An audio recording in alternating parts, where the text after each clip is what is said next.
Hey everyone, and welcome back to another video. In this video, I'm going to show you how to look up your added members on the Sam's Club app. Now, this video is going to be particularly useful for individuals. Let's say that you have a Sam's Club membership and it's been a while, so you're wondering who's been added to your membership as a member.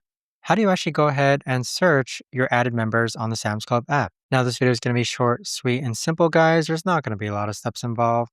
Now, in order to do this, what you're first going to do is log on to the Sam's Club app. Next, click on Account on the bottom right-hand corner, then scroll down, and then click on Manage Memberships. Click on Add on Memberships, and this is where you're going to see a list of memberships that's been added to your account. Additionally, you're allowed a complimentary membership as well, so click on Complimentary, and this is where you're going to see the details of the member who's been added to your membership. But that right there, guys, is the best and easiest way that I know of to actually go ahead and look up your added members on the Sam's Club app. If you guys know of a better, easier way to actually do this, let me know in the comments down below. I would love to know.